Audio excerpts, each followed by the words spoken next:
कि पिता बेटा मैं जा रहा हूं तीर्थ यात्रा पे, तू ठाकुर जी की सेवा करना। और कैसे सेवा करना? बोले इनको पवा के ही पाना। कर्माबाई ने उस बात को इतने अधिकार से ले लिया अपने मन में। अब तो सुबह उठते ही कर्माबाई, छोटी सी लाली, सुबह उठते ही बिना नहाए धोए खिचड़ी बनाती, बिना शुद्ध अवस्था में खिचड़ी तैयार करके ठाकुर जी के आगे परोस देती। ठाकुर जी पाओ, आंख मीटती रहती, पाओ। कभी कभी तो बताते हैं कि वो दातुन करती थी और दातुन के पिछले भाग से खिचड़ी चला देती थी, ठाकुर जी के लिए बना रही है। और उस कर्मा की खिचड़ी को खाने के लिए ठाकुर जी महाप्रभु जगन्नाथ दौड़ करके आते थे। क्यों? क्यों? सीधी थी, सरल थी, सहज थी, पवित्र, भले ही बाहर से ना हो भीतर से थी।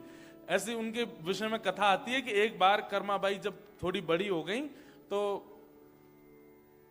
राजस्थान की थी, और राजस्थान से फिर वो जगन्नाथपुरी चली गई। उनको किसी पुजारी ने जगन्नाथपुरी से आकर के कहा, कर्माबाई हम जानते हैं कि जगन्नाथ जी आपके पास खिचड़ी खाने आते हैं, पर आपको पता है राजस्थान से जगन्नाथपुरी कितना दूर है?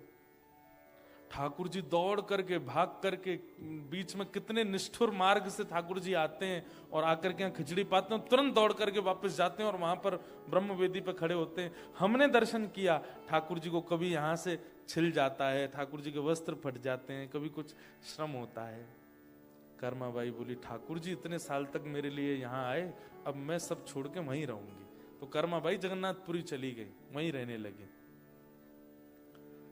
तो ठाकुर जी बड़े प्रसन्न, अब तो मैया बगल में ही आ गई। तो सुबह सुबह मंगला में ही ठाकुर जी जाते थे। आज भी उस खिचड़ी का नाम कर्मा की खिचड़ी है, आज भी पाते हैं ठाकुर जी। तो एक महात्मा कर्माबाई के पास गए, और कर्माबाई के यहाँ रोज संतों की भीड़ लगती थी। क्यों?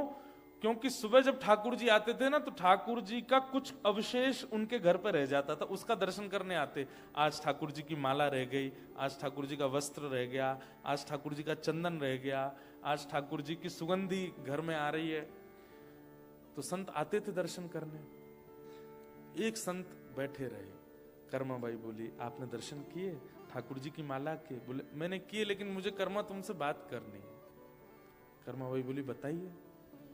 बोले बेटा तुम मानो तो मैं कहूं। बोले नहीं आप कहिए, मैं मानूंगी। स्नान करके प्रसाद बनाया करो। मैं महाराज जानती हूं, पर ठाकुर जी को प्रिय ही वैसे लगता है, मैं क्या करूं? सुबह उठते ही मैं खिचड़ी बनाती हूं, इतने में तो आ जाते हैं, द्वार पे खटखटाते हैं, खोलो, बैठा के उनको पवाना पड़ता है। अब इतने में स्नान के? बोले नहीं, देखो ये तुम्हारे पूर्व जन्म के सत्कर्म है कि जगन्नाथ जी तुम्हारे यहाँ प्रसाद पाने आते हैं, लेकिन जिस दिन पूर्व जन्म के कर्म समाप्त हो जाएंगे, महाप्रभु जी नहीं आएंगे, फिर तुम रोती डोलोगी सब जगह। कर्माबाई डर गई। बोले जगन्नाथ जी आना बंद भी कर सकते हैं मेरे यहाँ? बोले हाँ, जिस दिन तुम्हारे पूर्व के सत्कर्म समाप्त हो जाएंगे जगन्नाथ जी नहीं आएंगे फिर। उसने कहा मैं क्या करूं कि जगन्नाथ जी कभी आना बंद ना करें? बोले अब तुम और सत्कर्म बनाओ। बोले कैसे?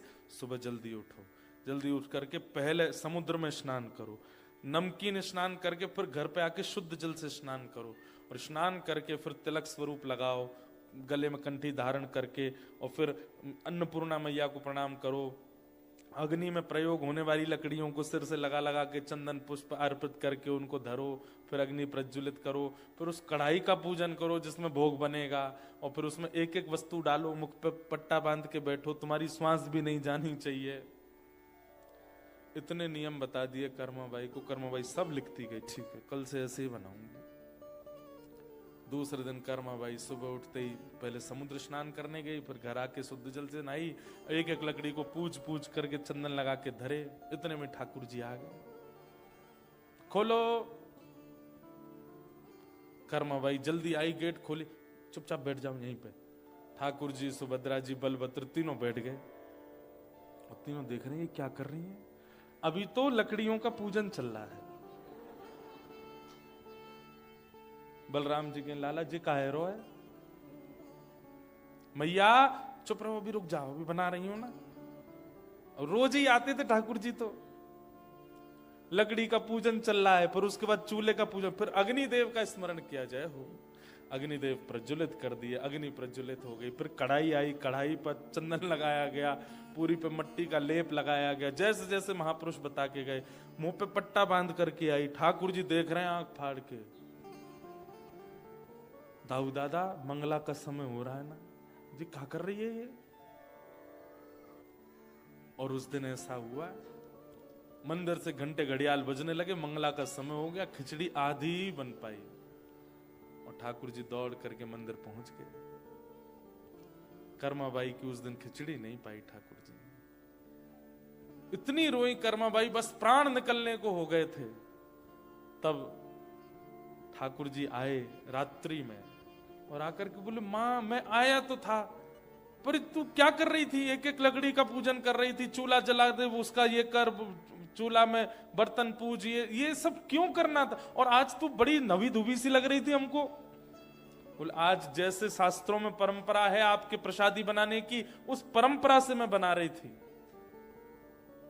ठाकुर जी पता क्या बोले? बोले, मां जो भीतर से पवित्र नहीं है ना, उनके लिए इतनी पवित्रता का विधान है। तू तो भीतर से इतनी पवित्र है, तेरे लिए बाहर का स्नान करना, बाहर से व्यवस्थित होना, ये सब तेरे लिए जरूरी नहीं है। तू वैसे ही बनाया कर जैसे तू हमेशा बनाती है, तू वैसे ही बनाया कर मां। और ये नाम कर्मा तभी पड़ा, उस दिन देरी जब कर रहे थे तो ठाकुर जी बोले, जल्दी कर मां, जल्दी कर मां, जल्दी कर, मंगला को समय है गो। इसलिए नाम पड़ा उनका कर्माबाई। और उस दिन से फिर से कर्माबाई बिना नहाए धोए बनाने लगे और ठाकुर जी पाते। इसका मतलब क्या है? ये शास्त्रीय विधान, अपरस की सेवा, स्नान करना, शुद्ध रहना, पवित्र रहना, किसी से छुपना नहीं, ऐसे रहना, अदब में बैठना, आसन लगाना, ये उनके लिए है जिनका चित्त पवित्र नहीं है। उनको बाह्य पवित्रता करनी पड़ती है, पर जो भीतर से पवित्र हैं उनको बाह्य पवित्रता की आवश्यकता नहीं होती है। तो यहां शौच का मतलब बाह्य पवित्रता नहीं, आंतरिक पवित्रता। और उसमें एक ही लक्षण आप ले आइए, यहीं से प्रारंभ कीजिए कि अब दोष देखना बंद कीजिए सब में। बहुत ज्यादा दोष जब आप देखने लगते हैं ना, तो वही दोष देखने की आपकी आदत बहुत सारे विकार आपके चित्त में ले आती है। नेगेटिविटी आ जाती है, विचारों की शून्यता आ जाती है, एंजाइटी होने लगती है, डिप्रेशन होने लगता है। एंजाइटी डिप्रेशन नाम नहीं सुने थे हमारे पूर्वजों ने। और आज कैंसर नहीं होता है, आज जुकाम नहीं हो रहा है, आज टाइफाइड नहीं हो रहा है, आज यही हो रहा है। और ये क्यों हो रहा है? क्योंकि मन पवित्र नहीं है, मन शुद्ध नहीं है। वो मन कैसे पवित्र होगा? सूरदास जी का एक और पद गाओ। मन रे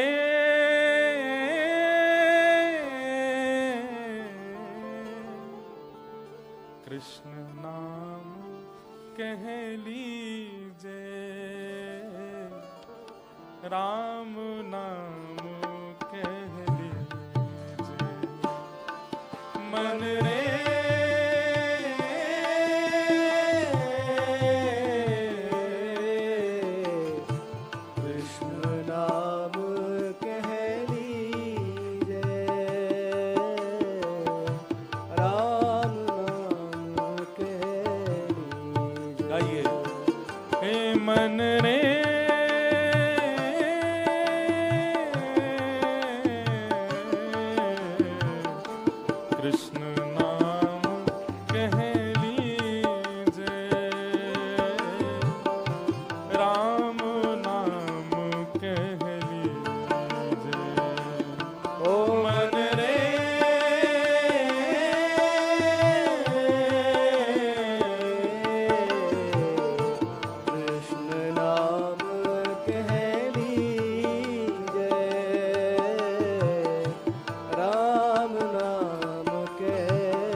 वृंदावन बिहारी लाल